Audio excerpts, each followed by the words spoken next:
இப்போ உங்களுக்கு நான் ஒரு 2 சென்டென்ஸ் கொடுக்குறேன். அந்த 2 சென்டென்ஸ்ல எந்த சென்டென்ஸுக்கு டு போடணும், எந்த சென்டென்ஸுக்கு ஃபார் போடணும் கண்டுபிடிங்க பார்க்கலாம். Yesterday I bought a new mobile phone blank my younger brother. Second sentence. Yesterday I bought a new mobile phone blank send to my younger brother. இவ்வளவுதாங்க 2 சென்டென்ஸும். கண்டுபிடிங்க பார்க்கலாம். எந்த சென்டென்ஸுக்கு டு போடணும், எந்த சென்டென்ஸுக்கு ஃபார் போடணும்.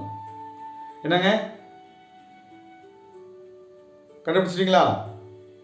என்னது டவுட்டா இருக்குதா? ஓ, ரொம்ப நாளே டவுட் ஆயுது. கிளியர் பண்ணிக்கிறதுக்காக தான் வெயிட் பண்ணிட்டு இருக்கீங்களா? அப்படியா? அப்போ சரியான நேரத்தில் தான் வீடியோ போடுறேன்னு நினைக்கிறேன். டு அண்ட் ஃபார் இது ரெண்டுத்தையும் யூஸ் பண்ணுறதுல நிறைய டவுட் இருக்குது அப்படின்னு நிறைய பேர் கேட்டிருந்தீங்க. இதில் உங்களுக்கு டவுட் இருக்கிற காரணத்தால் இந்த வீடியோவை ஸ்கிப் பண்ணாமல் கடைசி வரையிலும் பாருங்கள். பல நாள் பிரச்சனை ஒரு வீடியோவில் தீரப்போகுது. இந்த வீடியோ பார்த்து முடிச்சதுக்கப்புறம் டு எங்கே போடணும், ஃபார் எங்கே போடணும் டவுட்டே வராது. வீடியோக்குள்ள போகலாமா? அதுக்கு முன்னாடி நம்மளுடைய சேனல் இதுவரையிலும் சப்ஸ்கிரைப் பண்ணாதவங்க உடனே சப்ஸ்கிரைப் பண்ணிவிடுங்க. உங்கள் ஃப்ரெண்ட்ஸுங்களுக்கு ஷேர் பண்ணுங்கள். மறக்காமல் பக்கத்தில் இருக்க பெல் பட்டனை கிளிக் பண்ணுங்கள். அப்போ தான் நாங்கள் போடுற வீடியோ உடனே உங்களுக்கு வந்து சேரும். முதல்ல யூசேஜ் பார்த்துருவோம். டு எங்கே யூஸ் பண்ணணும் தனியாக பார்த்துருங்க. ஃபார் எங்கே யூஸ் பண்ணணும் அதையும் பார்த்துடலாம். அதுக்கப்புறம் ரெண்டுத்தில் டிஃபரன்ஷியேட் பண்ணி பார்க்கலாம். ஓகேவா? இப்போ டு எங்கெங்கெல்லாம் யூஸ் பண்ணணும் பார்க்கலாமா? ஃபர்ஸ்ட் யூசேஜ் பார்க்கலாமா? ஒரு ஃபிசிக்கல் மூவ்மெண்ட், ஒரு அசைவு, இல்லாட்டினா ஒரு ட்ரான்ஸ்ஃபர். அந்த ட்ரான்ஸ்ஃபர் வந்து இன்ஃபர்மேஷனாக இருக்கலாம், ஒரு இடத்துலேருந்து இன்னொரு பொருள் ஃபிசிக்கலாக நகர்றதாகவும் இருக்கலாம். இந்த 2 கண்டிஷன் வந்துச்சுன்னா நீங்கள் டு யூஸ் பண்ணலாம். இப்போ இந்த சென்டென்ஸுக்கு கவனிங்க. ஓகே, ஒரு transfer of moment, otherwise okay physical moment, physical moment இல்லாட்டினா ட்ரான்ஸ்ஃபர்.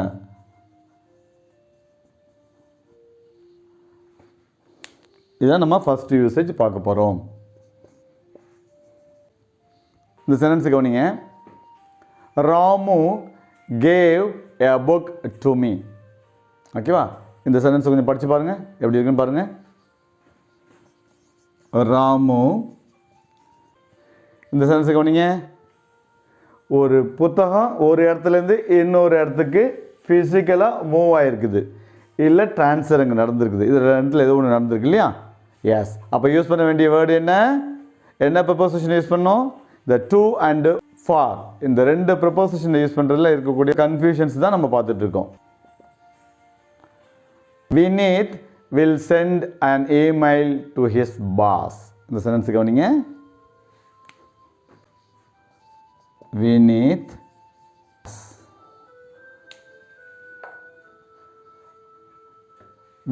ஒரு இமெயில் அவருடைய பாஸுக்கு அனுப்புவார். இதுதான் இந்த சென்டென்ஸோட மீனிங். அனுப்புவார், இதுதான் இந்த சென்டென்ஸோட மீனிங். பாருங்கள், ட்ரான்ஸ்ஃபர் நடந்திருக்கா இல்லை ஃபிசிக்கல் மூவ்மெண்ட் ரெண்டுத்தில் ஏதாவது ஒன்று நடந்திருக்கா பாருங்கள். இந்த இடத்துல ட்ரான்ஸ்ஃபர் ஆஃப் என்னது இமெயில். ஒரு இமெயில் ஒரு இடத்துலேருந்து இன்னொரு இடத்துக்கு போகுது. ஓகேவா?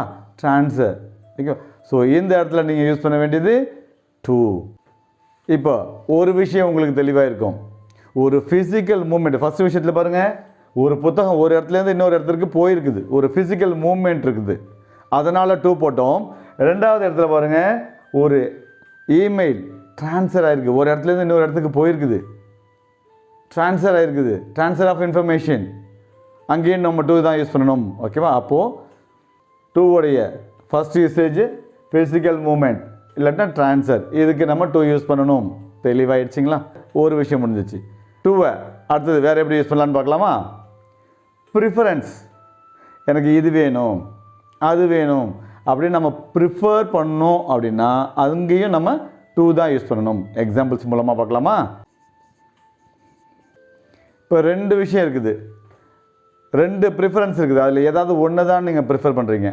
ஒருவேளை உங்களுக்கு காஃபி தான் பிடிக்கும், டீ பிடிக்காதுன்னு வச்சுக்கோங்களேன். உங்களுக்கு எது பிடிக்குமோ அதை முதல்ல சொல்லிவிட்டு எதை பிடிக்காதோ அதை பின்னாடி போட்டுக்கோங்க. I prefer coffee. எதுக்கு பதிலாக?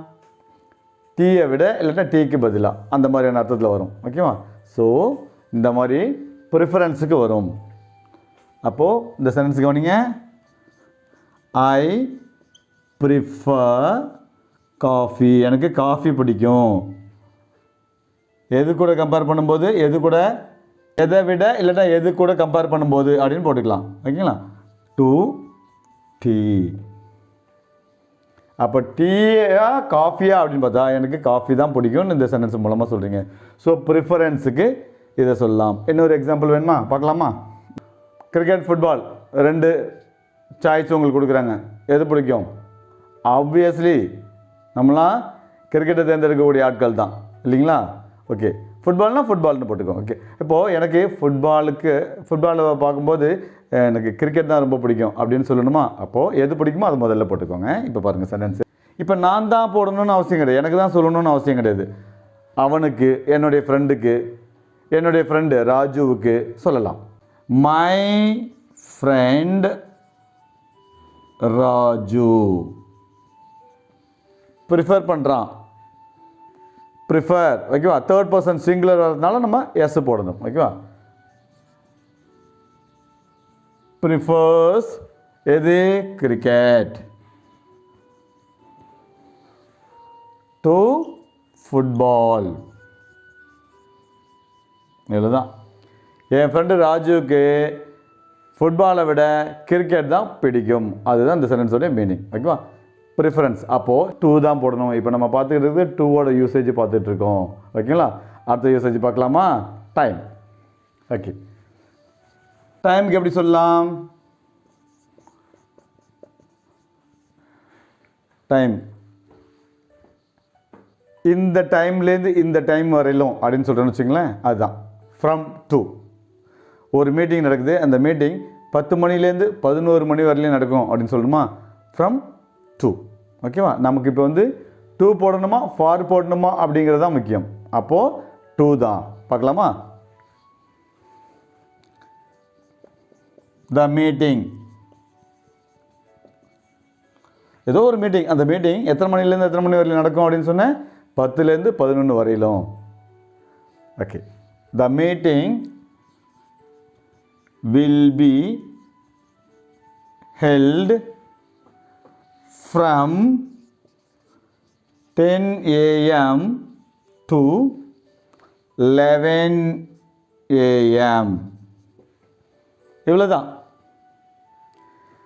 ஒவ்வொரு சென்டென்ஸாக நான் எழுத ஒவ்வொரு வேர்டாக நான் எழுத நீங்கள் அப்படியே என் கூட சொல்லிக்கிட்டே வந்தீங்கன்னா சென்டென்ஸ் ஃபார்மேஷனும் உங்களுக்கு ஈஸி ஆகிடும். ஓகேவா? The meeting will be held from 10 a.m. to 11 a.m. to. ஓகேவா? அவ்வளோதான். இந்த டைம்லேருந்து அந்த டைம் வரலன்னு சொல்கிறதுக்கு எதுக்கு வேணாலும் நம்ம போட்டுக்கலாம். லாங்கர் டியூரேஷன் கூட போட்டுக்கலாம். ஃப்ரம் ஜனவரி டு மார்ச் போட்டுக்கலாம். ஜனவரியிலேருந்து பிப்ரவரி வரையிலும் நடக்கும் அப்படின்னு சொல்லுமா? The course will be conducted from January to பிப்ரவரி அப்படின்னு போடலாம். சரிங்களா? சரி, வேறு எதுக்கு போடலாம்? டைம்லேயே இன்னொரு எக்ஸாம்பிள் சொல்கிறேன் பாருங்கள். நாங்கள் உங்களுக்கு டெல்லிங் டைம் என்ன அப்படின்னு கேட்குறோம். வாட்ஸ் டைம் நவ் அப்படின்னு கேட்போம் இல்லைங்களா? அதுக்கு பதில் சொல்கிறீங்க. இப்போ 9 மணி ஆக 10 நிமிஷம் இருக்குது அப்படின்னு சொல்லணும். அதையும் நம்ம 2 போட்டு சொல்லலாம். கவனிங்க, இப்போது 9 ஆக இன்னும் 10 நிமிஷம் இருக்குது அப்படின்றோம். அப்படின்னா என்ன டைம்? இப்போது 8:50. அது எப்படி சொல்கிறோம் பாருங்கள். Okay, it's 10 to 9. ஓகேவா? எப்படி எழுதணும்? It's 10 to 9. 9 ஆவதற்கு 10 நிமிஷம் இருக்குது. இதுவே 10 ஆகிறதுக்கு இன்னும் 1/4 மணி நேரம் இருக்குது அப்படின்னு சொல்லணும். அதாவது 9:45 வச்சுக்கோங்களேன். இது எப்படி சொல்லலாம்? இது என்ன? 10 ஆக இன்னும் 1/4 மணி நேரம் இருக்குது. அதை எப்படி சொல்லணும் பாருங்கள். அதுவும் 2 தான் போடணும். ஏன்னா டைம் ரிலேட்டடாக வரும்போது இந்தமாதிரி டெல்லிங் டைமுக்கு நம்ம 2 தான் யூஸ் பண்ணணும். இப்போ பாருங்கள் 9:45. இதை எப்படி சொல்லணும்? It is. ஓகேவா? எவ்வளோ நேரம் இருக்குது? 1/4 மணி நேரம் இருக்குது. 1/4 மணி நேரம் இருக்குது. அப்போ a quarter to 10. 10 ஆகிறதுக்கு இன்னும் 1/4 மணி நேரம் இருக்குது. அப்போ இங்கேயும் நம்ம 2 தான் யூஸ் பண்ணணும். ஓகேவா? இதுதான் டைமை சொல்கிறதுக்கும் டெல்லிங் டைமுக்கும் யூஸ் ஆகும். இந்த நேரத்துலேருந்து அந்த நேரம் வரையிலும் அப்படின்னு சொல்கிறதுக்கும் 2 யூஸ் ஆகும். ஸோ 3 யூசேஜ் பார்த்தாச்சு. ஓகேவா? அடுத்த யூசேஜ் பார்க்கலாமா? நெக்ஸ்ட் யூசேஜ், 4th யூசேஜ் பார்க்கலாம். இன்ஃபினிட்டிவ் ஃபார்மில் யூஸ் பண்ணலாம். அது என்ன சார் இன்ஃபினிட்டிவ் ஃபார்ம் அப்படின்னா V1 V2 V3 அந்த V1 இருக்கு இல்லைங்களா, அதாவது கோ, அதுதான். அதுக்கு முன்னாடி 2 போட்டு யூஸ் பண்ணலாம். இதை தான் நம்ம இன்ஃபினிட்டிவ் அப்படின்னு சொல்லுவோம். இங்கே கவனிங்க, 4th யூசேஜ் கவனிங்க, 2 + V1 அதாவது இன்ஃபினிட்டிவ். காம்படிட்டிவ் எக்ஸாம்லாம் ஒரு வேர்ப் இருக்குன்னு வச்சுக்கோங்க, V1 இருக்குன்னு வச்சுக்கோங்க, பேஸ் ஃபார்ம், அதுக்கு முன்னாடி blank கொடுத்துருந்தாங்கன்னா கவலையே படாதீங்க, அது 2 போட்டு நம்ம ஸ்கோர் பண்ணிடலாம். கவனிங்க. ஓகே, இதுக்கு எக்ஸாம்பிள். இந்த விஷயத்தை நான் ஏன் செய்கிறேன் அப்படின்னா, என் பையனை சந்தோஷப்படுத்துறதுக்காக தான் நான் அந்த விஷயத்தை செய்கிறேன் அப்படின்னு சொல்கிறேன்னு வச்சுங்களேன். அந்த சென்டென்ஸ் கவனிங்க. ஐ டூ இட், ஓகே, நான் செய்கிறேன், I do it to make my son happy. இவ்வளோ தான். மேக் மை சன் ஹாப்பி அப்படின்னா சந்தோஷப்படுத்துறது. மேக் மேடு V1 வந்துருக்குதா? ஸோ V1க்கு முன்னாடி நம்ம இன்ஃபினிட்டிவ் ஃபார்ம்லேயும் நம்ம யூஸ் பண்ணலாம். I do this to make my son happy. அப்போது V1 இது V1. இதுக்கு முன்னாடி யூஸ் பண்ணும்போது இதுக்கு பேர் இன்ஃபினிட்டிவ்னு பேர். டெக்னிக்கலாக இன்ஃபினிட்டிவாகவும் நம்ம யூஸ் பண்ணலாம். நான் நேற்று ஒரு ரெஸ்டாரண்ட்டுக்கு லஞ்சு சாப்பிட போனேன் அப்படின்னு சொல்லணும். எப்படி சொல்லலாம்? நேற்று. Okay, yesterday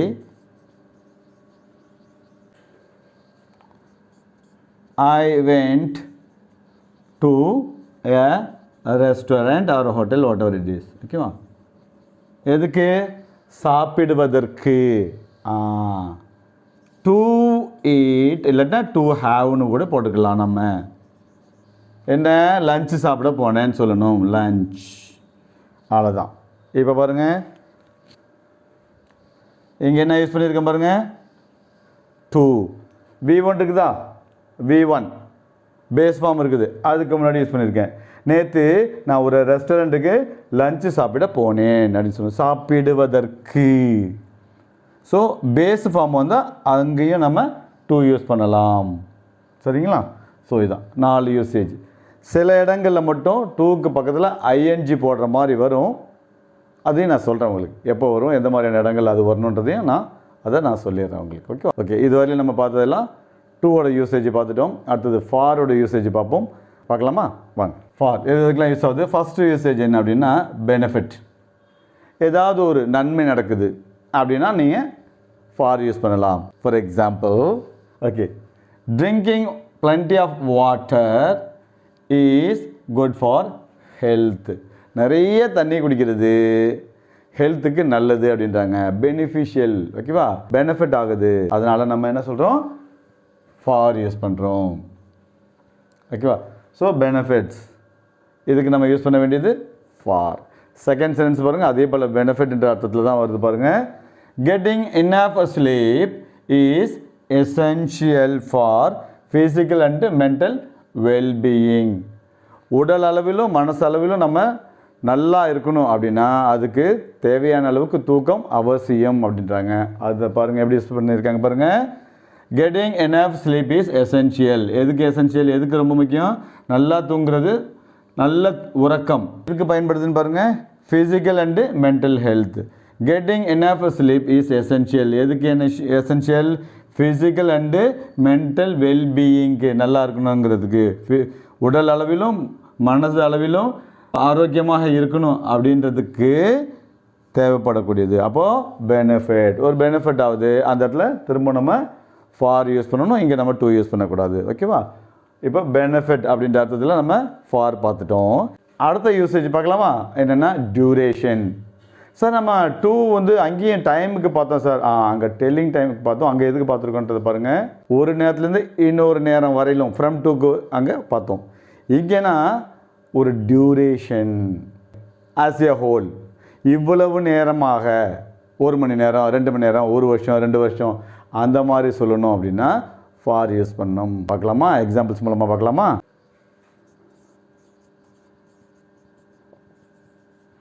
duration, period. இந்த எக்ஸாம்பிள் பாருங்கள். நான் 2 மணி நேரமாக இங்கே வெயிட் பண்ணிகிட்ருக்கேன் அப்படின்னு சொல்லணும். 2 மணி நேரமாக, இதுக்கு நீங்கள் யூஸ் பண்ண வேண்டியது என்னது? ஃபார். சென்டென்ஸில் பார்க்கலாமா? வாங்க. ஐ ஹாவ் பீன், கடந்த காலத்தில் ஆரம்பித்த ஒரு செயல் இன்னும் நடந்துக்கிட்டே இருக்குது. I have been waiting. எவ்வளோ நேரமா? 2 மணி நேரமானு சொல்லணுமா? For 2 hours. ஓகேவா?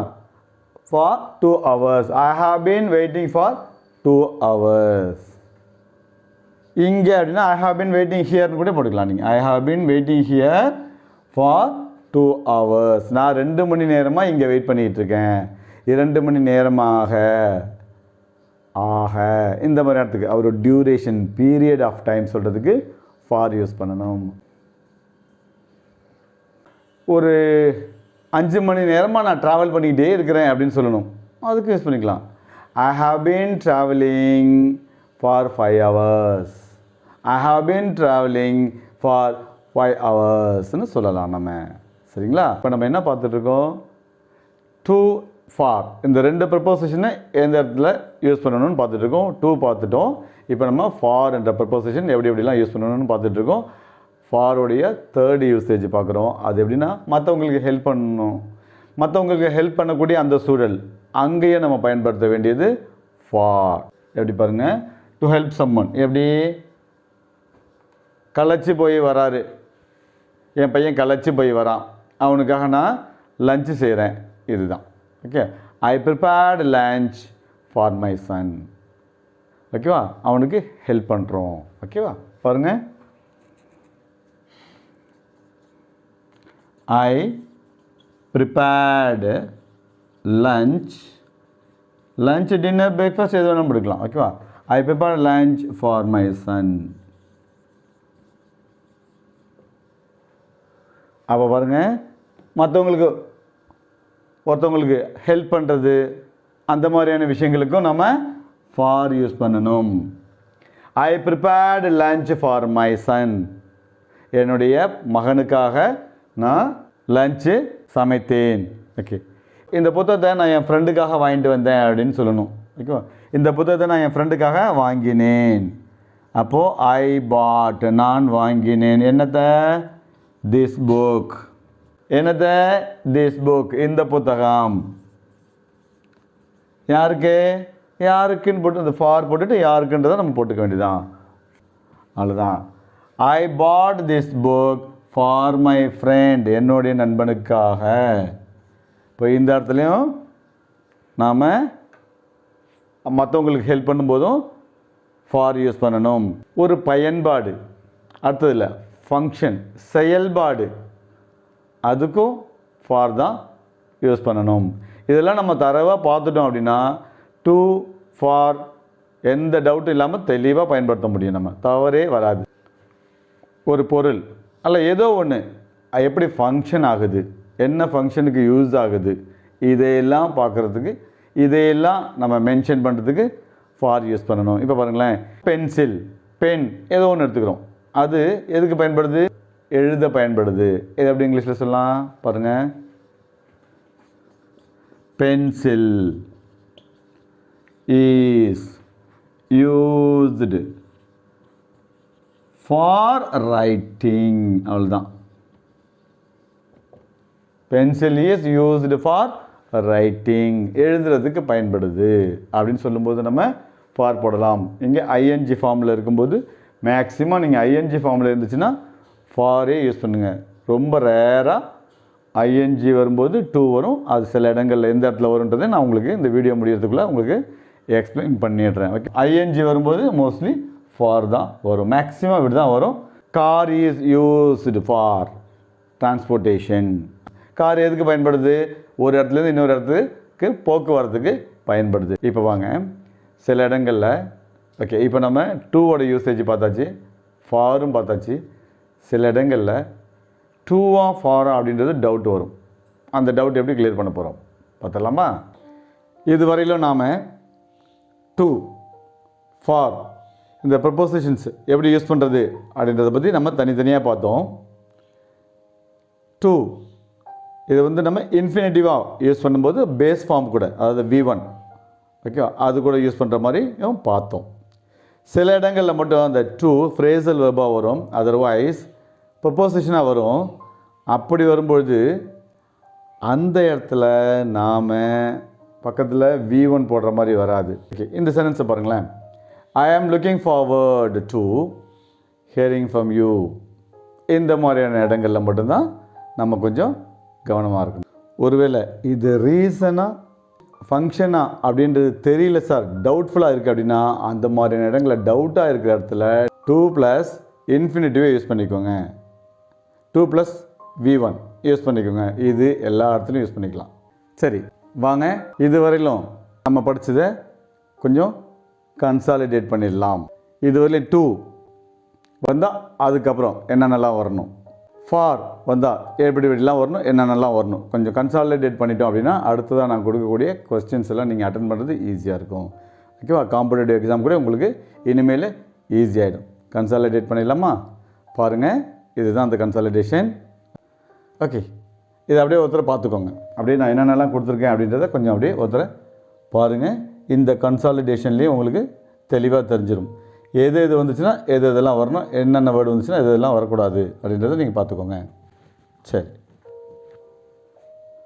இப்போது இந்த கன்சாலிடேஷன் பேஸ் பண்ணி அடுத்து நீங்கள் என்னென்னலாம் செய்ய போகிறீங்க. ஓகேவா? ஒரு 3 questions தரேன், இதை நீங்கள் அனலைஸ் பண்ணுங்கள், பார்க்கலாம். இந்த கன்சாலிடேஷனில் உங்களுக்கு எல்லா ஆன்சரும் கிடச்சிரும். முதல்ல நீங்கள் ஆன்சர் பண்ணுறீங்க. Just pause the video. இந்த வீடியோவை பாஸ் பண்ணிவிட்டு write your answers, then compare your answer with the way I analyse. இப்போ நீங்கள் வீடியோவை பாஸ் பண்ணிவிட்டு ஆன்சர் எழுத ஆரம்பிச்சிடலாம். எவ்வளோ டைம் வேணாலும் எடுத்துக்கோங்க. ஓகேவா? அதுக்கப்புறம் வீடியோவை நீங்கள் திரும்பவும் பார்க்கலாம்.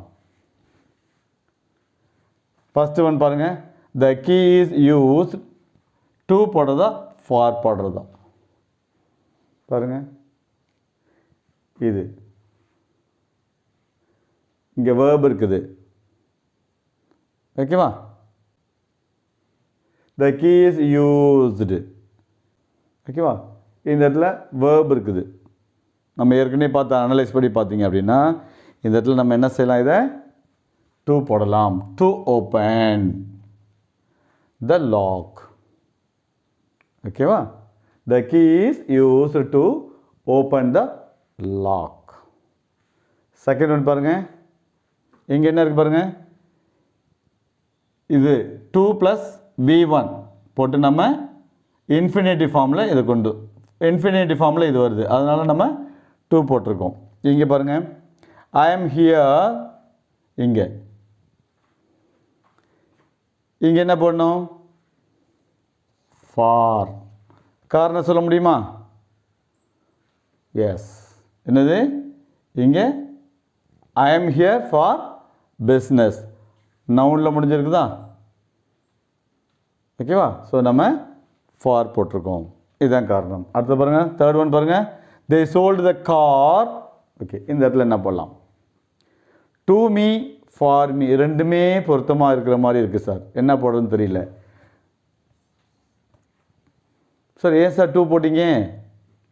தே சோல்டு த கார் ஃபார் மீயும் பொருந்துகிற மாதிரி இருக்குது, டு மீயும் பொருந்துகிற மாதிரி இருக்குது. பாருங்கள், இந்த கார் அவங்க விற்கிறாங்க. ஒரு ஃபிசிக்கல் மூமெண்ட் இருக்குதா, ட்ரான்ஸ்ஃபர் இருக்குதா? மூமெண்ட், ஃபிசிக்கல் மூமெண்ட்டோ இல்லை ட்ரான்ஸ்ஃபரோ இருந்துச்சுன்னா என்ன யூஸ் பண்ணணும்னு சொல்லியிருக்கேன்? 2. ஓகேவா? அதனால தான் நான் 2 போட்டிருக்கேன். இதே போல் தே சோல்டு த கார் அப்படின்னு சொல்லி வேற ஒரு சென்டென்ஸ் தரேன். அதில் நீங்கள் 2 வருமா ஃபார் வருமா, இதே போல் நீங்கள் அனலைஸ் பண்ணுங்கள், உங்களுக்கு தெளிவாக தெரியும். ஓகேவா? இப்போது நெக்ஸ்ட்டு உங்களுக்கு என்ன கொடுக்க போகிறேன்னா ஒரு 3 questions கொடுக்க போகிறேன். அந்த 3 கொஸ்டினையும் நீங்கள் இதுவரையிலும் கற்றுக்கிட்டதை வச்சு ஆன்சர் பண்ணணும். எப்படி ஆன்சர் பண்ணுறீங்க பார்க்கலாமா?